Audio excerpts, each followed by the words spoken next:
Lagos State government urges residents to respect drainage master plan, insists on removal of structures on System 1, Odoyalaro. JAMB set to release results of 2024 UTME. On the foreign scene, Togolese head to polls after delayed parliamentary regional elections. And in sport, Nigeria duo Matthew Kuti, Hope Udoka emerge as new West African champions at 2024 ITTF in Togo. Now the details. I am Dele Agadumo. Lagos State government has urged residents to respect the state drainage master plan to avoid demolition of their property, insisting that there is no going back on the decision of the state to enforce the law and reclaim drainage setbacks. Commissioner for the Environment and Water Resources, Tokumbo Wahab, says the ongoing removal of all contravening structures under the System 1 drainage channel in midstream, Odoyalaro, Ojota and Ogudu, will address major flooding issues on the mainland and its environs. Wahab said this when he led the management on an inspection tour to the enforcement site to ascertain the level of compliance by property owners and extent of work. He explained that the System 1 was established in 1974 and it is the biggest and widest primary channel that defloods the major parts of the mainland, which cuts across Ogudu, Ojota, Ifako, Bagada, Maryland, noting that the flyover bridge from Odoyalaro will cut across these areas. On his part, Special Advisor to Governor Babajide Sanwo-Olu on Environment, Kole Rotimi Akodu, said the government is determined to find a realistic solution to the issue of flash flooding in every part of the state. According to him, the world has changed and everyone must put in place various measures to mitigate the adverse effects of global warming and other environmental issues confronting human existence. Special Advisor to Lagos State Governor Babajide Sanwo-Olu on Media and Publicity, Boyega Akoshile, has urged Nigerians, particularly the youth, to embrace technology and use it positively for skill acquisition and entrepreneurship. He said the Babajide Sanwo-Olu administration is committed to empowering the youth, and the government in the last 5 years has empowered thousands of young Lagosians in different sectors. Akoshila gave the advice while speaking at the Empire Lagos Summit with the theme Mastering the Art of Business Restructuring and Profitability at University of Lagos, Unilag. Speaking on the efforts of Governor Sanwo-Olu's administration towards the youth in line with the Themes Plus developmental agenda, Akoshile said the state government has done a lot for the youth, especially in the area of entrepreneurship, skills acquisition, creative industry, technology and innovation. Ogun State Governor Dapo Abiodun has ordered evacuation of residents in some of the buildings affected by Saturday's gas explosion in the Itaoshi area of the Abeokuta North local government area of the state. The governor, during an on-the-spot assessment of damage done to properties and businesses around the area, said the evacuation would allow for integrity tests to be carried out on the affected buildings. Abiodun also promised that the state would foot the hospital bills of victims of the incident, while owners of damaged property would be compensated.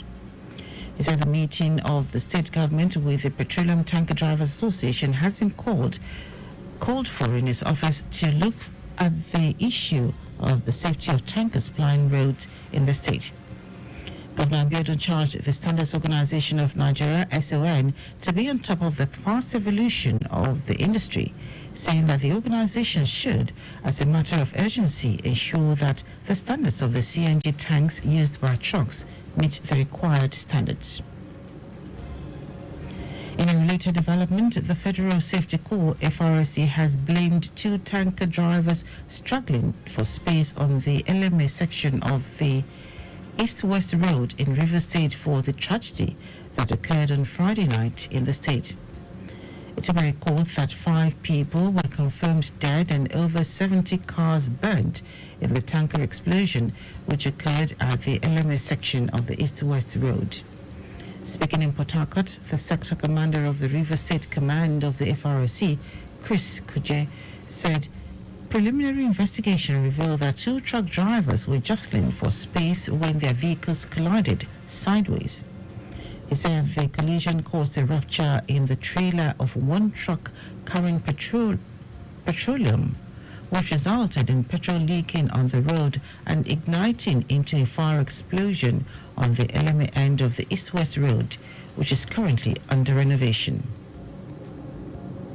Meanwhile, President Bola Tinubu and the Nigeria Governors Forum have condoled with the families of the victims of the fire incident that occurred on the Eleme section of the east-west road in Rivers State.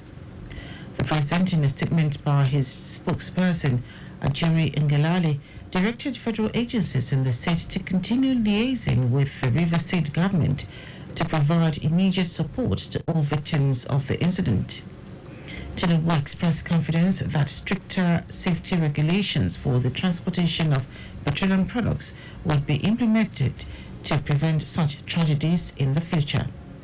Also, the chairman of the Nigeria Governors Forum and Kwara State Governor Abdulrahman Abdulrazak, speaking on behalf of the governors at the Government House, Port Harcourt, described the incident as a huge loss. Governor Abdulrazak said the forum had spoken with the head of the downstream Petroleum Regulatory Agency and there will be a review of some laws and engagement between the agency and state agencies in terms of ensuring health and safety on these issues. Now to the rest of the stories. The Joint Admissions and Matriculation Board, JAMB, has concluded plans to release the results of the 2024 Unified Tertiary Matriculation Examination, UTME. A notice signed by JAMB's Head of Public Relations, Fabian Benjamin, said the registrar, Ishak Olede, is scheduled to hold a press briefing in Abuja regarding the release of the results and related matters. JAMB earlier clarified that the decision to delay the release of the results for a few days was made to allow ample time for thorough scrutiny.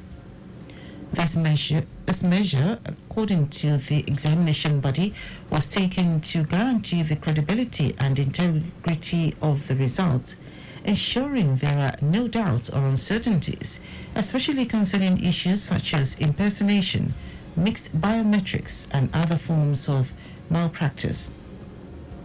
In the past week, more than 1.9 million candidates enrolled for the 2024 UTME across over 700 computer-based test centers nationwide. Vice President Kashim Shettima has departed Abuja to represent President Bola Tinubu at the International Development Association IDA 21 Heads of State Summit taking place in Nairobi, Kenya. The high-level gathering, to be hosted by Kenyan President William Ruto, will see African leaders unite to call for an ambitious replenishment of the World Bank's International Development Association IDA concessional lending arm. Senior Special Assistant to the President on Media and Communications Office of the Vice President, Stanley Nkwacha, says Shettima is expected to take a lead role in advocating for Nigeria's vision of a transformative IDA 21 financing package. This is to accelerate development across the continent over the 2024 to 2026 period. The Vice President is also expected to speak on the strategic role of IDA in realizing Nigeria's economic transformation agenda, with the country's young population requiring substantial investments in sectors like job creation, energy access, and human capital development. The fuel situation that surfaced over the weekend in Lagos worsened today as commuters were seen stranded at various bus stops in the metropolis. Long queues of vehicles waiting to buy fuel in few of the filling stations were noticeable. Due to the non-availability of the fuel in most of the filling stations, commercial buses that were plying the roads used the opportunity to raise transport fare by about 100%. Some of the commercial vehicles and drivers on the road alleged that fuel now costs between 700 and 900 naira in some filling stations. The rumored fuel hike comes despite claims by the Nigerian National Petroleum Corporation Company Limited (NNPCL) that the logistics issues causing fuel scarcity had been addressed. And now to foreign news. People in Togo are heading to the polls today to vote in delayed parliamentary and regional elections amid tensions over a new constitution extending the president's term. Opposition parties argue that the reform passed by lawmakers last week is a ruse to keep President Faure Nasimbe, who is already in his fourth term in power.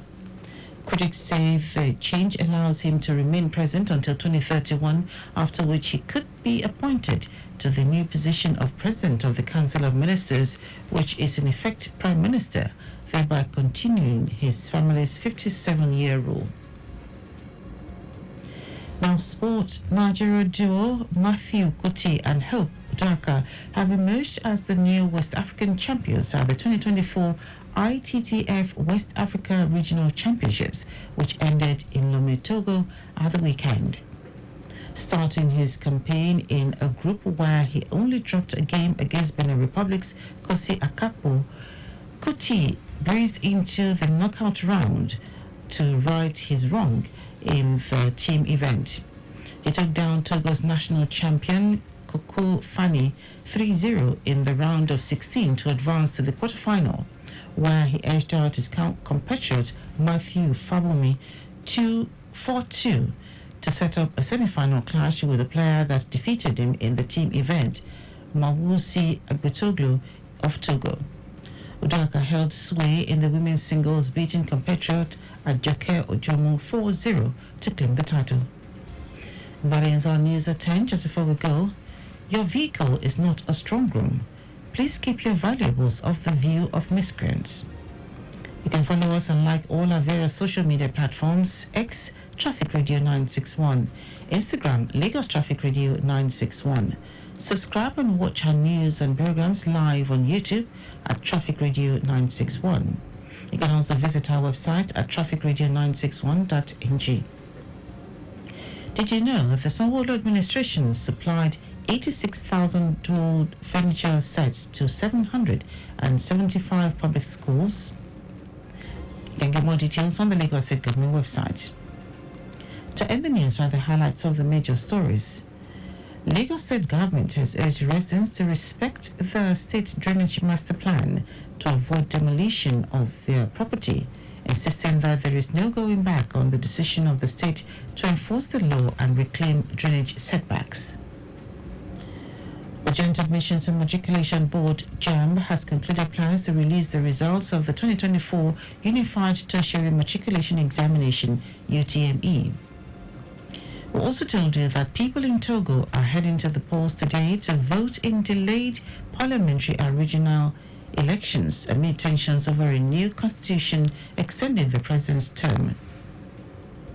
And in sport, Nigeria duo Matthew Kuti and Hope Udaka have emerged as the new West African champions at the 2024 ITTF West Africa Regional Championships, which ended in Lomé, Togo at the weekend. For contact with the newsroom, send a message to info@trafficradio961.ng. That ends the news broadcast compiled by Adewale Oluboroku. I am Dele Agadumo. Good morning.